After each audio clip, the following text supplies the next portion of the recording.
अस्सलाम वालेकुम नाज़रीन। पंजाब के इंतखाबात पहले होंगे या आम इंतखाबात के साथ ही होंगे? सुप्रीम कोर्ट ने बॉल एक बार फिर सियासतदानों के कोर्ट में फेंक दी है। वजारत दिफा ने दरख्वास्त की थी कि मुल्क की तमाम असम्बलियों के इंतखाबात एक साथ कराए जाएं। चीफ जस्टिस पाकिस्तान उमर अता बंदियाल की सरबराही में जस्टिस एजाजुल अहसन और जस्टिस मुनीब अख्तर पर मुश्तमिल 3 रुकनी बेंच ने इस केस की समाअत की।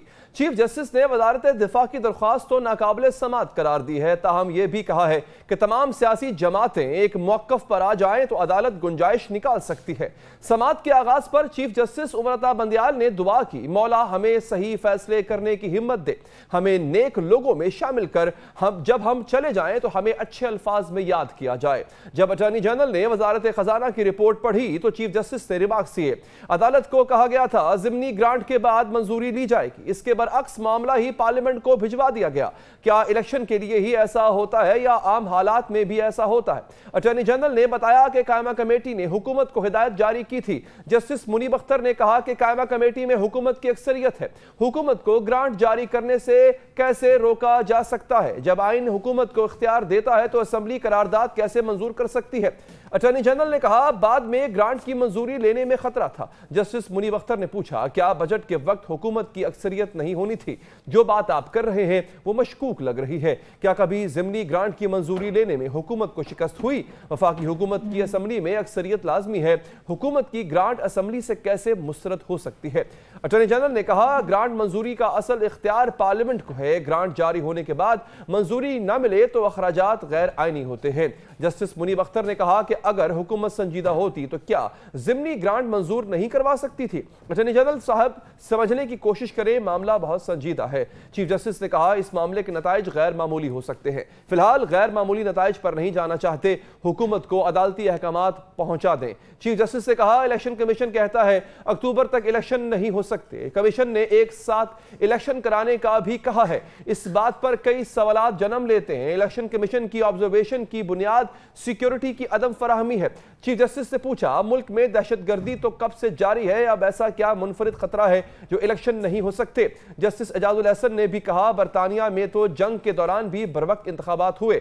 अटॉर्नी जनरल ने कहा पहले एक साथ तमाम सिक्योरिटी फोर्सेस ने फराइज सर अंजाम दिए थे, अब 2 सूबों में इलेक्शन अलग होंगे। चीफ जस्टिस ने पूछा क्या गारंटी है कि 8 अक्टूबर को हालात ठीक हो जाएंगे? इस मौका पर चीफ जस्टिस ने यह तंबीह भी की कि फंड्स फराहम न करने की सूरत में संगीन नताइज आ सकते हैं। DG military operations, DG ISI और सेक्रेटरी दिफा ने चीफ जस्टिस को ब्रीफिंग दी थी। आज की समाअत में चीफ जस्टिस ने रिमार्क्स दिए, मुलाकात में अफसरान को बताया था अब फैसला हो चुका है, अब पीछे नहीं हट सकते। चीफ जस्टिस ने कहा टीवी पर सुना है वुज़रा कहते हैं अक्टूबर में भी इलेक्शन मुश्किल है। अटॉर्नी जनरल ने कहा तमाम सियासी जमातें मुज़ाकरात पर आमादा हो रही हैं, मामला सुलझ गए तो शायद इतनी सिक्योरिटी की जरूरत ना पड़े। अटॉर्नी जनरल ने अदालत को बताया दोनों फरीकैन ने मुज़ाकरात के लिए कमेटियां बना दी हैं, अदालत कुछ मोहलत दे तो मामला सुलझ सकता है।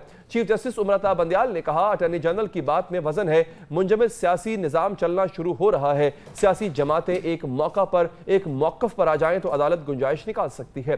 चीफ जस्टिस उमर अता बंदियाल ने कहा अदालत एक दिन इंतखाबात कराने की दरख्वास्तों पर सियासी जमातों को कल के लिए नोटिस जारी कर रही है। साथ ही तहरीरी हुक्मनामे में यह भी वाज़ेह किया गया मुज़ाकरात का मौका देने का यह मतलब नहीं 14 मई को इलेक्शन कराने का हुक्म खत्म हो गया। इसके बाद समाअत कल 11:30 बजे तक मुलतवी कर दी गई। अटॉर्नी जनरल ने तो अदालत को कह दिया कि फरीकैन में मुज़ाकरात हो रहे हैं, लेकिन तहरीक इंसाफ ने भी मुज़ाकरात की हिमायत की है, लेकिन खुद हुकूमती इत्तेहाद में शामिल फजलुर रहमान और जैन बुगटी ने इमरान खान से मुज़ाकरात की मुखालफत कर दी है। जबकि आज तो नून लीग के रहनुमा जावेद लतीफ ने भी इमरान खान से मुज़ाकरात की मुखालफत की। दूसरी जानिब आसिफ अली जरदारी ने चीफ जस्टिस की पेशकश का खैर मकदम किया। उन्होंने कहा हमने आपस में मुज़ाकरात शुरू कर दिए हैं, बाहमी मुज़ाकरात के बाद सियासी मुखालिफिन से भी बात करेंगे। मुज़ाकरात मुखालिफ फजलुर रहमान को मनाने के लिए तो बिलावल भुट्टो खुद इनके आबाई गांव पहुंचे। आसिफ जरदारी ने कहा है चीफ जस्टिस थोड़ा टाइम दे दें, हम भी मुज़ाकरात के जरिए एक दिन इलेक्शन चाहते हैं। हम बात करेंगे इसी हवाले से पाकिस्तान तहरीक इंसाफ रहनुमा जनाब इफ्तिखार दुर्रानी साहब से। दुर्रानी साहब आपका बहुत बहुत शुक्रिया। एक दिन में इंतखाबात होना मुमकिन है, लेकिन उसके लिए मुज़ाकरात करना होंगे। बॉल अब असल में आपकी कोर्ट में है और जो नून लीगी रहनुमा है, जो हुकूमती रहनुमा है, वो कहते भी यही हैं कि मनाना अब सिर्फ तहरीक इंसाफ को है, बाकी जमातें तो मुत्तफिक हैं। बिस्मिल्लाहिर्रहमानिर्रहीम जी, एक सुप्रीम कोर्ट ऑर्डर है जिसमें उन्होंने 90 दिन के इंतखाबात का बोला हुआ है, और आज भी उन्होंने रीइटरेट किया। अभी आपने पूरा जो है ऑर्डर भी पढ़ा, वो जो 14 मई के लिए है। इसी तरह उन्होंने 1 मार्च के जो ऑर्डर है उसमें भी स्टेट किया कि जो खैबर पख्तूनख्वा के गवर्नर हैं वो कंटेम्प्ट में जा रहे हैं, सीरियस वायलेशन कॉन्स्टिट्यूशन की कर चुके हैं, अभी तक उन्होंने डेट नहीं दी है। तो इस वक्त जो गुफ्तगू होनी है वो इससे आगे की गुफ्तगू है, यानी कि 14 मई पे कोई कॉम्प्रोमाइज नहीं, जिस तरह सुप्रीम कोर्ट ने कहा है। बॉल तो उनके कोर्ट में है, हुकूमत ने अनाउंस करना है जनरल इलेक्शन, जब दिल करे वो अनाउंस कर ले। हमसे उन्होंने क्या मुज़ाकरात करने हैं? अगर कोई उन्होंने लेजिस्लेशन करनी है जिसमें सपोर्ट चाहिए, स्पेशली वो भी इलेक्शन कमीशन जो आपका उसमें है, इलेक्शन के लिए कोई रिफॉर्म्स है, उस पर बात हो सकती है। बाकी तो उनके पास है। जो मैं गुफ्तगू सुन रहा था अभी, ये जावेद लतीफ़ साहब की और जी। फजल रहमान साहब की। देखिए, फजल रहमान के बस इस वक्त सियासी हैसियत नहीं है। वो उन्होंने कोई मदारिस जो है उनके चल रहे हैं, दीनी सतह पे वो जो है मुताले कहते हैं, और उन्होंने एक फोर्स क्रिएट की हुई है। 2 सीटें भी प्रॉब्ली नहीं है उनकी। इनकी कोई हैसियत नहीं है सबसे पॉपुलर लीडर की बात करने के लिए। और जावेद लतीफ़ साहब को ये पता होना चाहिए कि जिस जमात की नुमाइंदगी करते रहे, उसामा बिन लादेन से पैसे उन्होंने लिए बेनजीर भुट्टो की हुकूमत गिराने के लिए।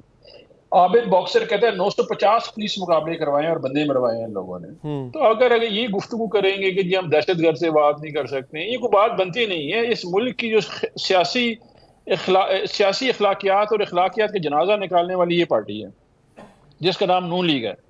उसामा बिन लादेन से इन्होंने पैसे लिए, आईएसआई से इन्होंने पैसे लिए हुए हैं, सर अब छांगा मांगा देखिए, की इस तरह सियासत इन के लोगों ने। इल्जामात वो आप पे भी लगाते हैं सर, लेकिन अभी बात कुछ और है। बात पाकिस्तान के मुस्तकबिल की है, उस सियासी डेडलॉक की है जो इस वक्त, उस आईनी बहरान की है जो सर पे खड़ा हुआ है। मौशी बहरान तो है ही है सर, इसको आगे कैसे बढ़ना है? अब कुछ चीजें जो हकीकत, मैं आपको एक एग्जाम्पल देता हूं।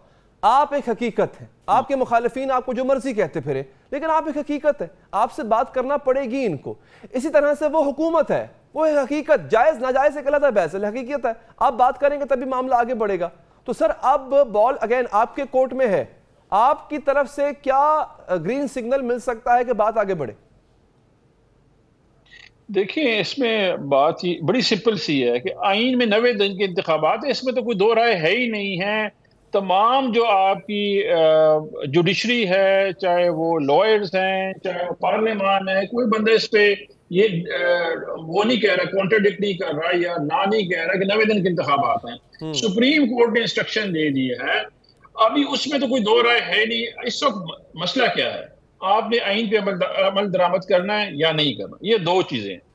या ना करें और ये मुल्क को एक बनाना रिपब्लिक बना दें, और उसके बाद कल को सब खड़े होकर कहेंगे जी हमने ये नहीं करना, कोई टैक्स नहीं देगा, कोई अपनी फौज बना लेगा, कहेगा जी आइन नहीं, एक दफा किसी एक चीज से नाराज हो गया। और मेन जुज जो आइन का है वो इंतखाबात है। आपके 2 सूबों में इस वक्त असेंबलियां नहीं है, वो सुप्रीम कोर्ट कह रहा है। मैं और आप नहीं कह रहे कि जी 14 तारीख को जो कि आईन पाकिस्तान कहता है 90 दिन का, उसमें इंतखाबात करा दें। ये डिलेइंग टैक्टिस है, ये बेसिकली बिल्कुल भी इनकी नीयत नहीं इंतखाबात कराने की। नहीं, देखें इस मुल्क में पिछली जो रजीम चेंज थी उससे पहले क्या हो रहा था? जनरल बाजवा कह रहे थे कि इनको एनआरओ दे दो, इनके अच्छा पैसे बच जाएं। पहले देखें, अच्छा, पहले नहीं लेकिन ये असद जब कैसर इन्होंने साहब कहते हैं तरमीम करना पड़ी तो करेंगे, मतलब अगर तरमीम करना पड़ती है तो हम साथ हैं। तो वो क्या ये पार्टी का मौकफ नहीं है क्या? देखिए, हम जो मेरा पॉइंट है मैं बताना चाह रहा हूँ। जी। इनका जो मेन ऑब्जेक्टिव है वो ऑब्जेक्टिव ये है कि ये 80s से लेके 2000 तक जो है 99 तक ये हुकूमतों में इन्होंने पैसे बनाए, फिर उन्होंने जनरल मुशर्रफ को ब्लैकमेल किया, एनआरओ 1 ले लिया, फिर ये दूसरी दफा टर्म में आए, फिर उन्हें पैसे बनाए, फिर ये मुल्क से फुट गए, फिर उन्होंने जनरल बाजवा को से बातचीत की और एनआरओ 2 मांगते रहे इमरान खान से, उन्होंने नहीं दिया। आज भी इनका एजेंडा ये है। हम तो हर कुछ करने के लिए तैयार है, जो कहेंगे जी इलेक्शन के लिए हम करने के लिए तैयार है, लेकिन इनका देखे ना, इनकी कोई नीयत नहीं इलेक्शन कराने की। ये 90 दिन पे इलेक्शन नहीं करवा रहे हैं तो 13 अगस्त के बाद कैसे इलेक्शन करवाएंगे? ये सिर्फ बयानबाजी है, टीवी के ऊपर एंगेजमेंट है, सब फोटो ऑप है, बयानबाजी है, उनका नैरेटिव क्रिएट किया जा रहा है। अदरवाइज इंतखाबात में कोई भी इनकी हौसला ही नहीं, इंतखाबात के लिए एक पार्टी के भी हौसला नहीं, बशमूल फजल रहमान के और नून अच्छा लीग के, अच्छा, चले एक काम किसी के करते पास। हैं दुरानी साहब, क्या देखिए again we have to come up with the solution. क्या पीटीआई चंद कदम पीछे आगे बढ़ने को तैयार, हुकूमत चंद कदम पीछे पड़ने को तैयार है? क्या आप चंद कदम आगे बढ़ने को तैयार है? Is there any middle ground where you can agree?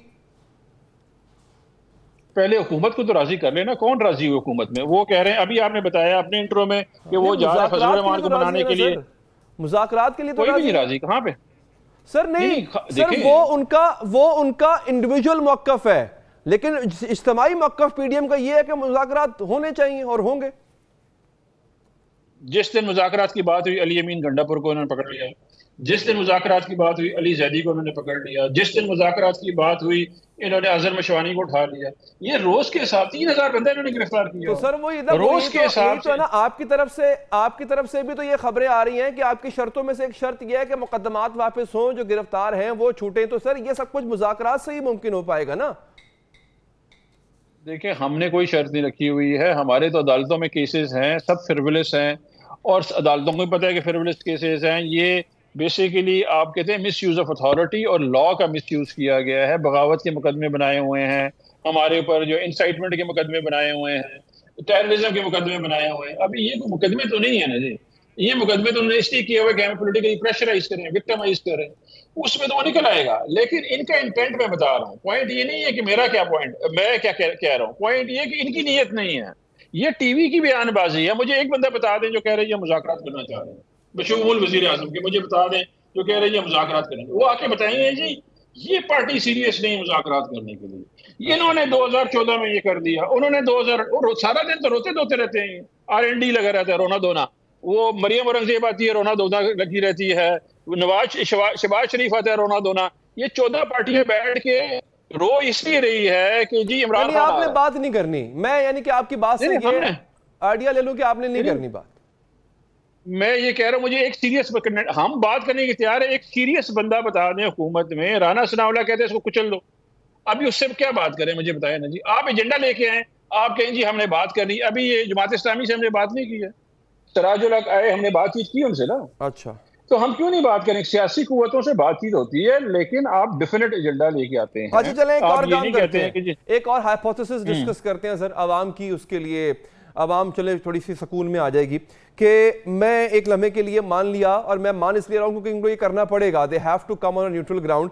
पर्चे वापस करते हैं, ये जो भी हरकतें कर रहे हैं वो करना छोड़ देते हैं और आते हैं जनाब सीरियस होकर मुज़ाकरात के लिए। ठीक है, अब हम इस स्टेज पे आ गए हैं, हम फर्ज करें हमने वो स्टेज पार कर ली, हम इस स्टेज पे आ गए। सर अब वो अगर पीछे आते हैं, आप 2 कदम आगे बढ़ने के लिए तैयार हैं? मतलब डेट की बात, जब वो आएंगे तैयार हैं आप? नहीं, ये अगली डेट तो देखें ना, सिंध में है और बलूचिस्तान और फेडरल का है, ये तो डिसाइडेड है ना। ये 90 डेज का तो इलेक्शन डिसाइडेड है, इस पे तो मेरा ख्याल है कोई दो राय नहीं होनी चाहिए। सर 90 डेज तो पहले ही गुजर गए सर, अब तो होगा वो कि जो आपकी म्यूचुअल अंडरस्टैंडिंग से होगा। तो इंतखाबात की तारीख कुछ आप आगे बढ़ाने के लिए तैयार हैं, अगर वो पीछे आने के लिए तैयार हैं तो? देखिए, मैं समझता हूँ सुप्रीम कोर्ट ने जो इंस्ट्रक्शंस दी हैं लेटर एंड स्पिरिट इंप्लीमेंट होने चाहिए, इस पे कोई दो राय नहीं होनी चाहिए, क्योंकि आईन पाकिस्तान में आईन के साथ ना खिलवाड़ करें। नहीं तो फिर मुज़ाकरात किस चीज़ के होंगे सर? फिर मुज़ाकरात किस बात के करने हैं? तो वो तो होने ही होने हैं सर, वो तो होने ही होने हैं अपनी तारीख पे।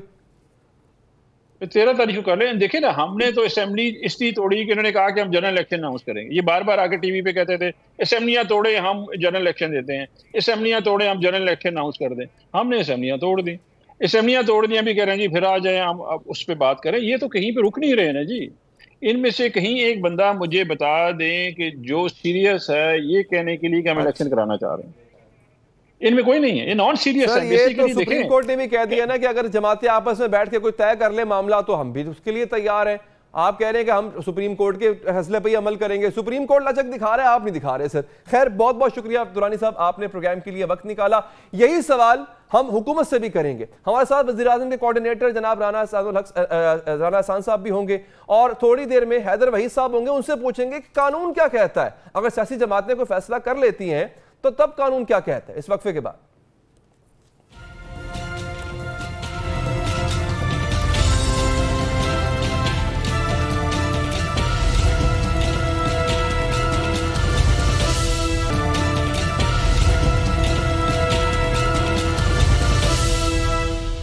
वक्फे के बाद हाजिर हैं, कानूनी राय भी लेते हैं। हमारे साथ हैदर वहीद साहब भी हैं, हमें ज्वाइन किया है कोऑर्डिनेटर वजीर आजम जनाब राना एहसान साहब ने। राना साहब आपके बहुत शुक्रिया और हैदर साहब आपका भी शुक्रिया। आगाज में हैदर साहब आपसे करूंगा।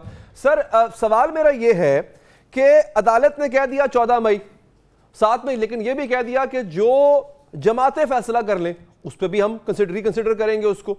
अब यहां पे ये बताइएगा कि आइन से इनहराफ तो पहले ही हो चुका है ना, 14 मई की तारीख भी तो 90 दिन की बाद की तारीख है, और अगर सियासी जमातें कोई तारीख देती हैं तो वो भी 90 दिन के बाद की तारीख ही होगी, क्योंकि टाइम तो गुजर चुका। तो ऐसी सूरत में वो सियासी जमातों का फैसला वो किस तरह से फिर आईनी फैसला होगा? अच्छा सवाल है आपका। लोग आजकल ये ऐसी बातें कर रहे हैं। मैं ये बताता चलूं कि देखें, ये कोई शक नहीं है इसमें कि जो आइन और आइन में जो हक है या आइन में जो मैंडेट है कि not later than 90 days elections होने हैं, तो ये अवाम का है हक। ये ऐसा नहीं है कि कोई जस्टिस ईसा का ग्रुप और जस्टिस बंदयाल का ग्रुप आपस में तय कर ले, या कोई नवाज शरीफ और इमरान खान तय कर लें, या जस्टिस जनरल आसिम मुनीर, आजकल जरा थोड़ा टैके में कम फंस हो जाता है, तो जनरल आसिम मुनीर साहब जो हैं वो तय कर लें, ऐसा नहीं है। टेक्निकली आप बात दुरुस्त फरमा रहे हैं कि ये जो है आइन का जो मैंडेट है ये अवाम का हक है, और इस सूरत में बिल्कुल चीफ जस्टिस साहब हक बजानिब होते हैं अगर वो ये कहते हैं कि आप लोग मिल के भी अगर कुछ तय कर लें, मैं आइन के मुताबिक चलूंगा, क्योंकि ये आपका हक नहीं है, ये अवाम का हक है। आज पंजाब के अवाम हैं कि जो कि अपनी रिप्रेजेंटेटिव हुकूमत के बगैर हैं 90 दिन के आगे, और ये वो हैं जो महरूम हो रहे हैं। इमरान खान की महरूमी तो दूसरे नंबर पे है या किसी और की हो, लेकिन एक प्रैक्टिकल बात भी होती है कि देखें, एक इम्प्लिसिटली और एक तरह से ये बात मानी तो जा सकती है ना कि अगर पीटीआई और पीएमएल नून और पीपीपी सब अगर मिलके एक डेट तय कर लेते हैं, तो ये कहीं ना कहीं ये बात मानी जा सकती है कि जो अवाम के बेशतर अवाम के रिप्रेजेंटेटिव्स हैं, अगर उन्होंने उनको, हालांकि कोई एक्सप्रेस अथॉरिटी यहाँ पे नहीं है रिप्रेजेंट करने की, लेकिन अगर उनकी हमआंगी या हम उनकी कोई रजामंदी हो जाती है, तो वहां पे डेफरेंस सुप्रीम कोर्ट जरूर देगी। मुझे कोई शक नहीं है कि जिस तरह यूं आप समझ लें कि डैंड्रफ को इस तरह करके वो जो है ना कंधे से हटा के इस केस को बाहर फेंकेगी, कहेगी कि शुक्र अल्हम्दुलिल्लाह आप लोगों ने कुछ तय कर लिया, अपनी जान छुड़ाएगी Supreme Court. Practically speaking, if they agree on a date, I have no doubt कि सुप्रीम कोर्ट उसको मानेगी, अनलेस कोई अब एक आउटलैंडिश बात हो कि भाई 2 साल बाद हम तय कर रहे हैं, तो वो फिर तो कहेगी नहीं भाई आवाम की बात है, आपकी नहीं। लेकिन अगर 15-20 दिन, महीना, 1.5 महीना इस तरह कुछ भी हुआ, देयर इज नो डाउट के जो भी पीटीआई और पीएमएल नून तय कर लें, court will go with that. चलें, ये it will be a good omen definitely. Rana साहब, सर ये एक बड़ा अहम रिमार्क था, अगर मैं गलत नहीं हूं तो ये जस्टिस मुनीब अख्तर साहब का रिमार्क था। हुकूमत अदालत को कहा गया था कि ज़िमनी ग्रांट के बाद मंजूरी ली जाएगी, इसके बरक्स मामला ही पार्लियामेंट को भिजवा दिया गया, और पार्लियामेंट को जब मामला भिजवाया गया राना साहब, तो पार्लियामेंट ने रिजेक्ट कर दिया। ज़िमनी ग्रांट का रिजेक्ट होना क्या टेंटमाउंट नहीं है जैसे फाइनेंस बिल रिजेक्ट हो जाए अगर गवर्नमेंट का, तो फिर अगर उसको एतमाद का वोट लेना पड़ जाता है सर, लाले पड़ जाते हैं हुकूमत के। अगर ये भी एक पॉइंट है जो कि रेज हुआ आज, और ये बड़ा इससे पहले हमने भी गौर नहीं किया इस पॉइंट पे बाय द वे, कि हाँ ये भी तो हो सकता है ना कि आपका अपना बिल था, वो मुस्तरद हो गया, आप ही गवर्नमेंट थी, तो क्या कहीं ये खतरे के बादल तो नहीं मंडला रहे होंगे आप पे? एक पॉइंट है सर। बिस्मिल्लाहिर्रहमानिर्रहीम। देखिए, गवर्नमेंट ने तो अपना ओपिनियन पहले ही दे दिया हुआ है कि हम समझते हैं इलेक्शंस इकट्ठे होने चाहिए और अलग-अलग नहीं होने चाहिए। तो ये जो मामला है वो बिल्कुल आप सही कह रहे हैं कि एक फाइनेंस बिल रिजेक्ट हुआ, लेकिन गवर्नमेंट की बिल तो पहले ही गवर्नमेंट सुना चुकी है कि इलेक्शन इकट्ठे होने चाहिए। तो अगर उसी को इस बिल की वोटिंग ने जो है स्ट्रेंथन किया है, तो फिर तो ऐसा कोई मामला नहीं है। कर रही है ना सर, टेबल भी गवर्नमेंट कर रही है, रिजेक्ट हो रहा है उसका, तो ये इट गिव्स अ वेरी अजीबो-गरीब किस्म का मैसेज।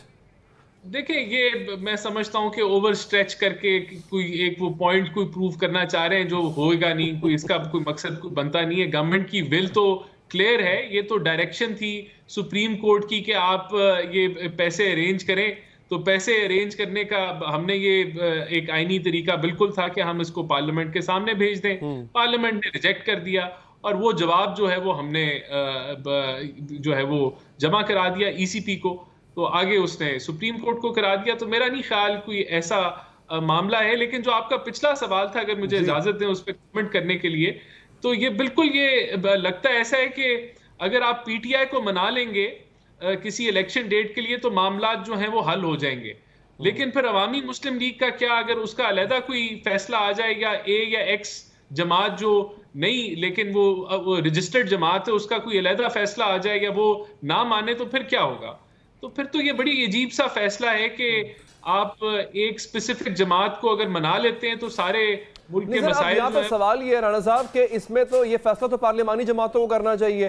पार्लियामानी जमात तो पीटीआई भी नहीं रही अब, मतलब वो भी नहीं है इस वक्त कौमी असम्बली में मौजूद, तो फिर उनकी क्या वो किस हैसियत से आपको डिक्टेट करें या वो किस हैसियत से अपनी बात मनवाएंगे? देखिए जमात तो एक अगर रजिस्टर्ड जमात है तो वो भी जमात है। अगर उसका फैसला है कि अब मसाल के तौर पे जून में इलेक्शन हो जाए और वो नहीं मानती, कंसेंसस नहीं बिल्ड होता, तो ये तरीका मेरे ख्याल से ये शो करता है कि क्या ख्यालात हैं चीफ जस्टिस साहब के। क्योंकि अगर आइन की बात है तो यहाँ तो फिर वो आइन की बात इम्प्लीमेंट, वो तो फिर बात खत्म होगी ना। 90 दिन तो वैसे ही खत्म हो चुके हैं, अब 90 दिन में तो इलेक्शन नहीं हो रहे। तो बेहतर है कि आप वो डेट लें जो मुल्क के मफाद में हो, जहां एक साथ इलेक्शन हो जाए। तो अब ये कहना कि आप मिलके फैसला कर लें, ठीक है, वो तो प्रोसेस स्टार्ट हो चुका है ऑलरेडी एक तरीके से। ठीक। अच्छा हैदर साहब, ये गुफ्तगू आपने सुनी है सर राणा साहब की, यानी अभी मामला इतना आसान भी नहीं है ये। अभी मैं राणा साहब की गुफ्तगू सुन रहा था, इसका मतलब है कि अगर कोई एक डेट फाइनल हो भी जाती है, कल को कोई एक और जमात जिसकी रिप्रेजेंटेशन इतनी ज्यादा नहीं है बट फिर भी वो एक रजिस्टर्ड जमात है, वो कहते हैं मुझे डेट पसंद नहीं है, तो फिर क्या होगा सर? तो ये जब बात की गई है तमाम सियासी जमातों को के मिल के बैठने की, सुप्रीम कोर्ट ने कहा जनाब मिल के बैठ जाएं, सर तमाम से मुराद तो फिर तमाम है ना सर? वो तो कोई छोटी रीजनल पार्टी भी कहेगी कल कोर्ट के जनाब मुझे कबूल नहीं है डेट, तो ये तो मामला उलझता नजर आ रहा है। नहीं, मेरा नहीं ख्याल कि कोई छोटी पार्टी का वजन वो होगा जो पीटीआई या पीएमएल नून या पीपीपी का होगा। ये बात दुरुस्त है, like I said, technically speaking ये अवाम का हक है और आप पार्टियों के मान जाने से नहीं हो जाता सिर्फ, लेकिन प्रैक्टिकली स्पीकिंग रिप्रेजेंटेटिव पार्टीज जो मेजर पार्टीज हैं, अगर वो किसी डेट पे मान जाएंगी तो मुझे लगता है कि सुप्रीम कोर्ट बिल्कुल उस डेट की पे एक्सटेंड कर देगी। हाँ, अगर किसी को एतराज है, छोटी भी पार्टी हो, तो वो कल कर सकती है। उन्होंने नोटिस कर दिया, पार्टियां कल आएं और जिसको एतराज है वो बावर कराएं कि भाई क्यों हमारे लिए ये ठीक नहीं है और ये हमारा भी हक है और उतना ही हक है, हम भी एक पार्टी हैं। बट ये सारी बातें कल हो जाएंगी। तो कल जो भी फैसला होगा उसके बाद ये नहीं है कि कोई आके कह सकेगा कि नहीं अब हमें तो आपने नहीं सुना या हम भी थे, ऐसा नहीं हो पाएगा। कल अगर किसी को एतराज है वो उठा लेगा, और लेकिन कल अगर जो डेट तय होगी, अगर तो रजामंदी से होती है तो आई थिंक वो फाइनली होगी। लेकिन हमने देखा है plenty of slip between the cup and the lip. डेटें तो बड़ी यहाँ तय हो चुकी हैं, लेकिन कहीं ना कहीं जो है वो डेट के जो है वो नए ड्रेस पे जो है वो चाय गिर जाती है जाने से। अच्छा हैदर साहब, ये इंटरेस्टिंग पॉइंट था। अदालत ये भी कहती है हमारी बात नहीं मानेगी तो नताइज होंगे सर। वो नताइज होंगे किसके खिलाफ? मतलब इस वक्त जो इन्होंने पता खेला है एक हुकूमत ने कि हमें क्या पता जी, पार्लियामेंट से पूछो जाके। पार्लियामेंट को तो नहीं आप पूरी की पूरी कटहरे में खड़ी कर सकते, या पता नहीं कर भी सकते हैं। नताइज किसके खिलाफ होंगे? Who will bear the consequences? देखिए, स्ट्रैटेजी तो अच्छी है, कानूनी तो बात नहीं बनती कि पार्लियामान जो है वो कोई अपील में बैठ जाए, सुप्रीम कोर्ट के ऑर्डर्स को मुस्तरद करने लग जाए। लेकिन ये जो कानून साजी और रेजोल्यूशंस होती हैं तो वो थोड़ा कोलैटरल तो ईट अप गवर्नमेंट वो कोर्ट का करती है ना। जब आप किसी रेजोल्यूशन को मुस्तरद करते हैं, कानून को सस्पेंड करते हैं, तो आप अपना कोलैटरल इस्तेमाल करते हैं। आखिरकार पार्लियामान है। Legally speaking it has no value कि कोई रेजोल्यूशन आ जाए या काबीना मना कर दे, इससे कुछ भी लीगली कुछ नहीं होता। बट एक सियासी माहौल में तो फर्क पड़ता है। जहां तक ये बात है कि किसके पीछे, इसमें कोई शक नहीं है। अगर जस्टिस उमर अता बंदयाल की तबीयत से भी कोई वाकिफ हो, और खासकर इस केस में भी मैं कह सकता हूँ कि जितना मैं उनको जानता हूँ एज ए लॉयर, मतलब जिस तरह से ऑब्जर्व मैंने उन्हें किया है, तो वो अपना ऑर्डर इम्प्लीमेंट कराने की तरफ जाएंगे। वो बिल्कुल भी तो अपने अदालत की तरफ सिर्फ जब जाएंगे जब वो देखेंगे कि जिसका साइन चाहिए वो नहीं कर रहा, उसके पीछे जाएंगे। मेरा नहीं ख्याल कि ये 42 लोग जिन्होंने रेजोल्यूशन पे साइन किया है या जो पूरी कैबिनेट है, सवाल ही नहीं पैदा होता कि लेकिन हैदर साहब, काबीना ने तो मंजूर कर लिया। अब मिनिस्टर्स हैं, मुशीरान हैं, खुद वजीर आजम साहब हैं, वो तो एग्जॉनरेट हो गए ना कल को, वो तो साइन कर चुके हैं। ठीक है, हमारी तरफ से मंजूरी है, मसला तो पार्लियामेंट में जाके आ रहा है। बात ये नहीं है कि मंजूरी है। अगर आपको कहा गया है कुछ करने को और आप वो किसी और के सर डाल दें, इवन पार्लियामान के जिसका आपको कहा नहीं गया था, तो वो भी एक अलहदा बात होती है। और असल बात ये है कि सबको पता है कौन क्या करना नहीं चाह रहा, कौन क्या करना चाह रहा है। ये तो नुक्ता चीनी जो है वो अब खत्म हो चुकी है, हम उससे बहुत आगे आ चुके हैं। वो तो खुद मान रहे हैं मुंह से अपने। लेकिन बहुत सारी चीजें कोर्ट्स ने भी जो है सही हैंडल नहीं की हैं। राइट फ्रॉम सुमोटो तरह हुआ, डोगर साहब के केस में सुमोटो का कह दिया, फिर फुल कोर्ट नहीं बना, फिर 4 जजेस का एक नोट आ गया, बावजूद इसके 4-3 की जजमेंट नहीं हुई, जजमेंट 3-2 हो गई, 3-2 भी आई या नहीं आई, कैसे आई, वो सब के बाद लेकिन आज हम जहाँ खड़े हैं वहां हम खड़े हैं। और आज चीफ जस्टिस साहब बड़ा क्लियर है कि अपनी जजमेंट के साथ खड़े हैं और वो ये बाबर करा चुके हैं कि अच्छा, कुछ मैं इसके हैदर साहब एक और अहम पॉइंट बात कर दूं, और तौहीन अदालत के हवाले से मेरे ख्याल से मिनिस्टर्स तो बड़े आराम से तौहीन अदालत की कुर्बानी देते हैं, कोई इशू ही नहीं है उन्हें, उनका अच्छा बुरा लिखा है। हैदर साहब बहुत बहुत शुक्रिया, आपने प्रोग्राम के लिए वक्त निकाला। राना साहब आपका भी बहुत बहुत शुक्रिया। आगे बढ़ते हैं नाज़रीन, कायदे आज़म के पाकिस्तान में अजब रस्म चली है कि कोई सर उठा के न चले। रस्म चली है कि जो कोई अपने हक की बात करे इसे हथकड़ी पहना दो, बेड़ियों में जकड़ दो, जेल में डाल दो। बलूचिस्तान की तारीख में पहली मर्तबा एक माहीगीर का बेटा, एक आम सा सियासी कारकुन अपने जैसे बेहकूक लोगों के हुकूक के लिए आवाज उठा रहा है। और यह है गवादर को हक दो तहरीक के सरबराह मौलाना हिदायतुर रहमान, जिन्हें अवामी कैदी भी कहा जा सकता है और जमीर का कैदी भी, कि वो मर्द दरवेश अपने जमीर की आवाज पर अपनी धरती के आम आदमी की बात कर रहा है।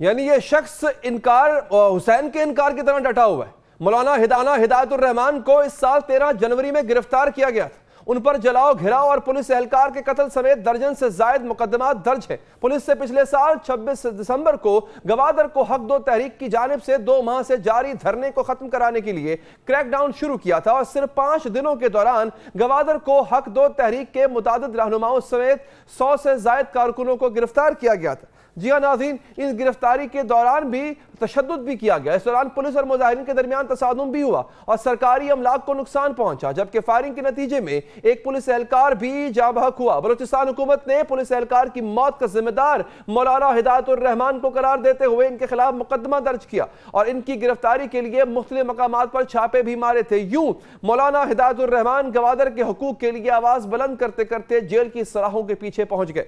4 महीने हो गए नाज़रीन, 4 महीने, लेकिन मौलाना हिदायतुर रहमान पाबंदे सलासल है और इन्हें जमानत नहीं मिल रही है। मौलाना ने दुरुस्त कहा है कि इन्हें जमानत क्यों मिलती, वो कौन से कोई नवाब वडेरे हैं, कीथरान है, कोई मंशियात फरोश है जो उनको जमानत मिलती।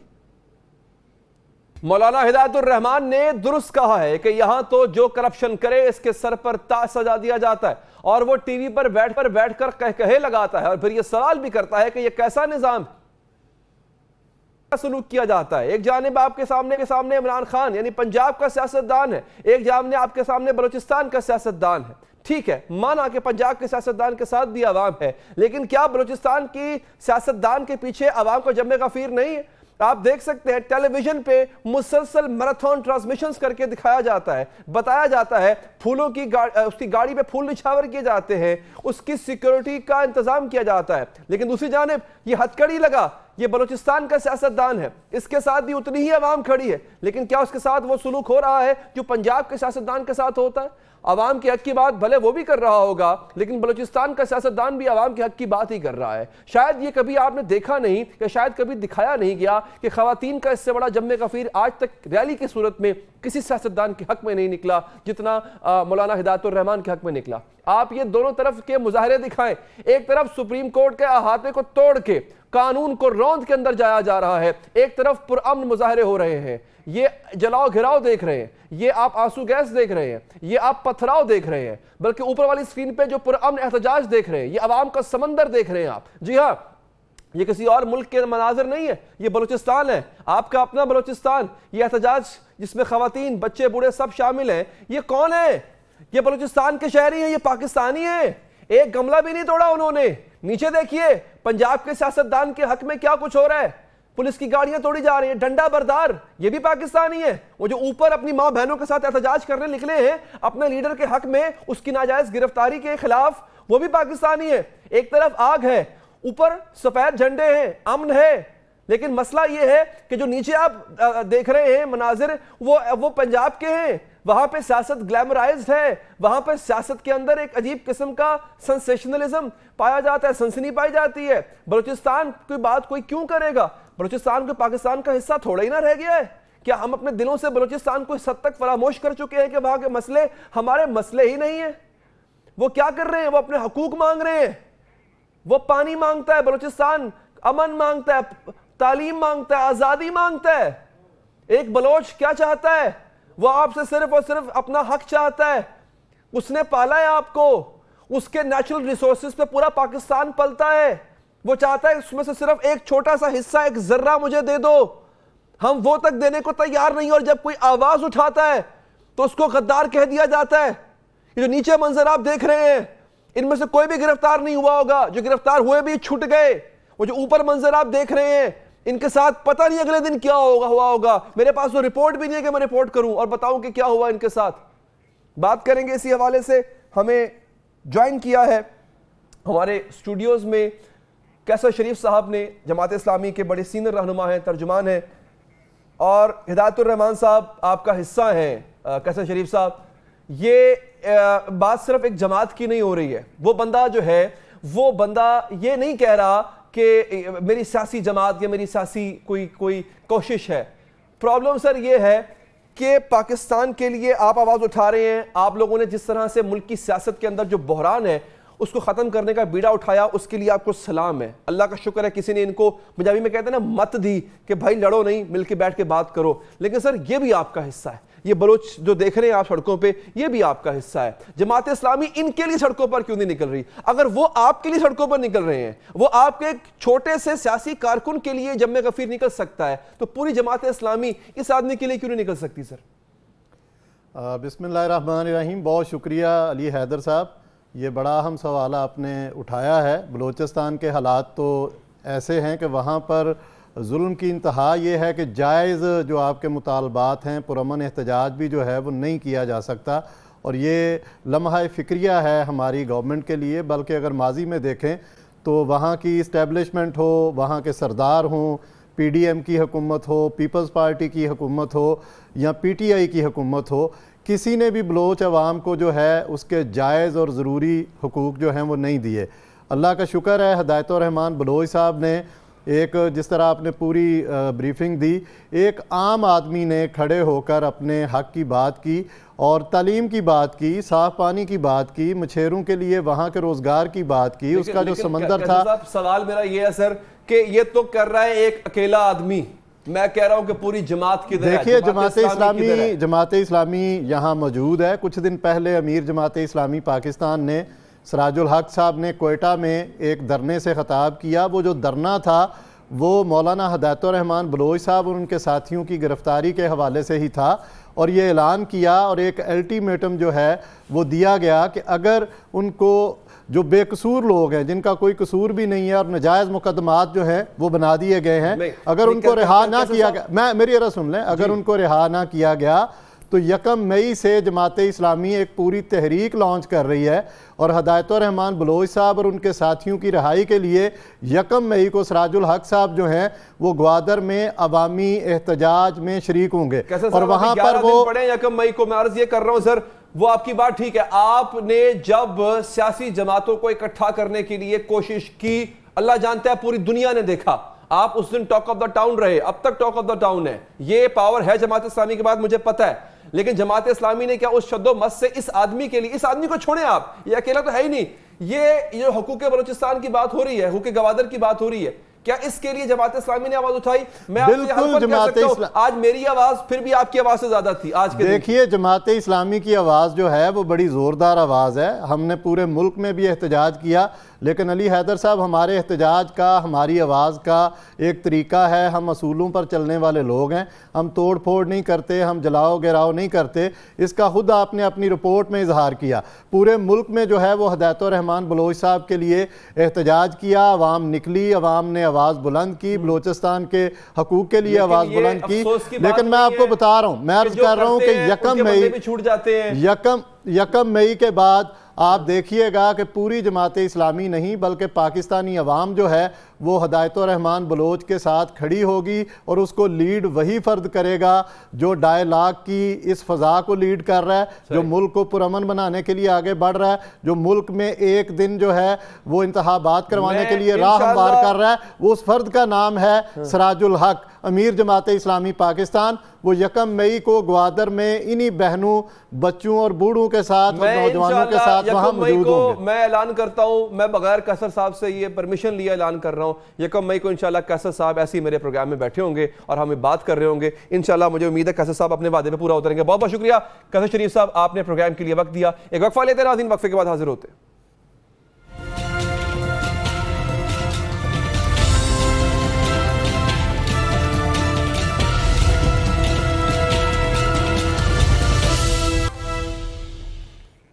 वक्फे के बाद हाजिर हैं। लाहौर में जुराइम बढ़ रहे हैं, पुलिस मुलजमों को रिवायती अंदाज में पार कर रही है। सब वाकयात में तरीका वारदात बिल्कुल एक सा है, लेकिन इसके बावजूद पुलिस जुराइम पर काबू पाने में नाकाम है। लाहौर शहर में जुराइम की शरह 10 साल के मुकाबले पर खतरनाक हद तक बढ़ चुकी है। नाज़रीन, गुज़िश्ता 3 माह और 19 दिनों के दौरान 11 बच्चों और 39 औरतों समेत 158 अफराद को कत्ल किया गया। गोलियां और छुरियां लगने से 280 अफराद जख्मी हुए हैं। अगवा के 253, जना और बदफेली के 328 मुकदमात दर्ज हुए। 1800 मोटरसाइकिलें छीनी गई हैं और चोरी की गई हैं। 3 माह और 19 दिनों के दौरान लाहौर में डकैती और चोरी की 9000 से ज्यादा वारदातें हुई, यानी औसतन हर घंटे में 3 वारदातें। और ये तो वो है जो रिपोर्ट हुई हैं, जो वारदातें रिपोर्ट तक ना की गई, इनकी तादाद इससे भी कहीं ज्यादा हो गई है। वारदातों पर काबू पाने में नाकाम महकमा पुलिस अब पै दर पै पुलिस मुकाबलों पर उतर आया है। 3 और 19 दिन के दौरान 33 पुलिस मुकाबले हुए और 26 अफराद इन मुकाबलों में पार किए गए। सब पुलिस मुकाबलों की रिपोर्ट हैरान कुन तौर पर एक जैसी है। सभी मुकाबलों में पुलिस मुलजिम को लेकर उसके साथियों की गिरफ्तारी के लिए जा रही थी। मुलजिम के साथियों ने गिरफ्तारी से बचने के लिए पुलिस पार्टी पर फायरिंग कर दी, जिसके नतीजे में मुलजिम ही हलाक हो गया। शिराज निसार साहब हमारे साथ इस वक्त मौजूद हैं लाइन पे, नुमाइंदा PNN। बहुत बहुत शुक्रिया शिराज साहब आपने अपडेट करने के लिए। ये मुझे बताइए शिराज साहब कि पुलिस कर क्या रही है इतने दिनों से, और ये जो मामला अब के तो खराब है नहीं, तो बहुत पहले के खराब है। जी बिल्कुल अली, बहुत अच्छा टॉपिक आपने चूज़ किया है। देखिए, क्राइम कभी भी इस तरह कंट्रोल नहीं होता। जो इंटरनेशनल क्रिमिनोलॉजी है उसमें हॉटस्पॉट पुलिसिंग के जरिए क्राइम को कंट्रोल किया जाता है। जो मुलजमान है उनकी तफ्तीश की जाती है और तफ्तीश के जरिए उनको सज़ा दिलवाने से क्राइम कंट्रोल होता है। जब किसी मुलजम को आप तफ्तीश के जरिए सज़ा दिलवाते हैं, वो 2-3 साल जेल में रहता है, तो फिर क्राइम कंट्रोल होता है। अभी जब मैं आपसे बात कर रहा हूँ तो चंद मिनट पहले बदामी बाग के इलाके में फायरिंग की गई है और वहाँ पर एक कांस्टेबल जो है उसको पेट में गोलियाँ लगी हैं। तो ये वो रिवेंज है जो पिछले कई हफ्तों से चल रहा है। लाहौर पुलिस ने रवा 3 माह और 20 दिनों के दौरान जो है वो 31 अफराद जो है वो पुलिस मुकाबलों में मार दिए गए हैं। अच्छा। अब यहाँ ये बात बड़ी काबिल जिक्र है कि अब जो नया पैटर्न है उसमें ये कहा जाता है कि जी हम जो जेरे हिरासत मुलजम है उसको लेकर जा रहे थे और उनके साथियों ने ही छुड़ाने की कोशिश की और पुलिस पार्टी पर फायरिंग की। पुलिस मौजूदा तौर पर बच गई और जो मुलजम पुलिस की हिरासत में था वो मारा गया। अब दोबारा पर्चा दर्ज किया जाता है और उसमें फिर 5 अफराद को नामजद कर लिया जाता है। रात के जो 2 मुकाबले हुए हैं वो मनावा CAE सिविल लाइन ने किए हैं और DSP जो है वो राशिद अमीन भट्ट वो खुद उसको लीड कर रहे थे। जो FIR में बताया गया कि मनावा के इलाके में एक उस्मान नाम का शूटर है जिसके ऊपर नो डाउट कि उसके 50 से 60 मुकदमा दर्ज थे। उसे मनावा के इलाके में रात गए लेकर गए हैं 12 बजे और 12 बजे का ही टाइम रखा जाता है। अगर 15 से 1600 मुकाबले ऐसे हो चुके हैं पिछले कई सालों के दौरान कि पुलिस को ये पता चल चुका है कि रात गए फायरिंग होती है और साथ ही छुड़ाने आते हैं, तो उसका पैटर्न ही चेंज कर लें ताकि किसी को ये समझ तो आए कि हो क्या रहा है। यहाँ पे अली मैं आपको ये बताता चलूँ कि CAE में खासकर 2 ग्रुप बने हुए हैं। अच्छा। इस वक्त जो 2 ग्रुप हैं और इंटरनेशनल जो इस वक्त शूटर हैं जो बाहर हैं, जिस तरह IG पंजाब डॉक्टर उस्मान अनवर, अगर हम क्रिटिसाइज करते हैं तो हम उसकी तारीफ भी करेंगे। उन्होंने ये किया है कि जितने भी बाहर बैठे हुए हैं जो इश्तहारी हैं उनको गिरफ्तार करने के लिए इंटरपोल के जरिए और FIA के साथ अभी तक चंद हफ्तों में 33 अफराद गिरफ्तार किए गए हैं। ये वही लोग हैं जो बाहर से बैठकर शूटर्स को इस्तेमाल कर रहे हैं। अच्छा। और स्पेशल ब्रांच ने जो है वो रिपोर्ट दी थी चंद माह कबल, जो PNN ने बताया था कि 211 शूटर जो हैं वो लाहौर में मौजूद हैं। अब बड़ी मैं अहम बात आपको बताने जा रहा हूँ कि ये शूटर जो हैं वो पकड़े क्यों नहीं जाते। इकबाल टाउन के इलाके में 2 मर्डर हुए, उसकी बाकायदा फोरेंसिक हुई कि एक ही पिस्टल इस्तेमाल हुआ है, उसकी रिपोर्ट भी आई। वो दोनों कत्ल के मुकदमात में जो है वो सुलह कर ली गई, लेकिन वो नाकाबिल वो जो चालान था वो जमा करवा दिया गया, लेकिन शूटर सामने नहीं आया। आपको याद होगा एक सहाफ़ी जो है वो प्रेस क्लब के बाहर कत्ल हुआ, हसनैन शाह, उसमें जिन लोगों के नाम आए उन्होंने सुलह कर ली, बाद में नामजद मुकदमा दर्ज हुआ, लेकिन शूटर जो है वो आज तक नहीं पकड़ा गया। तो ये जो 211 शूटर हैं जो स्पेशल ब्रांच ने रिपोर्ट दी, सीएम तक गई, प्राइम मिनिस्टर तक गई।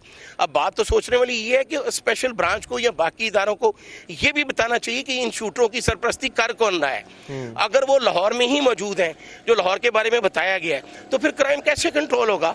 और ये जो शूटर्स हैं इनको बढ़ावा इस तरह से मिलता है कि जब उनको ये पता होता है कि नामलूम अफराद पे मुकदमा दर्ज होगा और उसके बाद जो उनकी सरपरस्ती करने वाले हैं वो सुलह कर लेंगे, दबाव डालेंगे या दोबारा धमकी देंगे। ये इस तरह शूटर करते क्या है, ये किस लिए इस्तेमाल होते हैं? ये किसी वजह से ही किसी को शूट करते होंगे ना, तो क्या ये भत्ताखोरी के लिए इस्तेमाल होते हैं, टारगेट किलिंग के लिए, किसके लिए इस्तेमाल किए जाते हैं शूटर्स?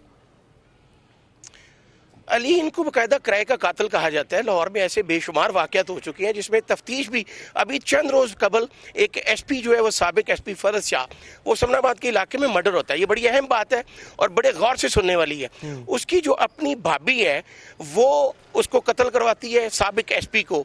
अब जो तफ्तीश हुई है सीए की, उसमें ये पता चला है कि जो भाभी है एसपी की भाभी, साबिक एसपी की भाभी, वो खुद उनके पास 4 शूटर थे और वो उनको लाहौर में जो है वो उनकी सरपरस्ती कर रही थी जी। उनका जो भाई था, जो साबिक एसपी फरज शाह, उसका भाई भी इन्वॉल्व था। अब वो जहाँ भाग हो चुके हैं। इस हवाले से SP CA captain retired Liaquat ने भी इस बात की तस्दीक की प्रेस कॉन्फ्रेंस के दौरान कि जो भाई को भी कत्ल करवाया गया, हम उसकी भी तफ्तीश कर रहे हैं। फिर शादरा के इलाके में एक शूटर कत्ल हुआ, समनाबाद में हुआ, वो भी उसी औरत पर इल्जाम लगाया जा रहा है कि उसने करवाए हैं। तो जब इस तरह के बासर लोग सरपरस्ती करते हैं, अब बेरोजगारी इतनी ज्यादा है, कोई भी शूटर बन सकता है। तो सोचने वाली बात यह है कि जब तक इस तरह के प्रोफेशनल लोग जो हैं उनको सजा नहीं दिलवाई जाएगी। ठीक है, आप दुनिया भर में देखिए वक्त खत्म हो गया। बहुत बहुत शुक्रिया, आपने हमें अपडेट किया। प्रोग्राम खत्म हो चाहता है, मुझे दीजिए इजाजत नाज़रीन, अल्लाह के बाद।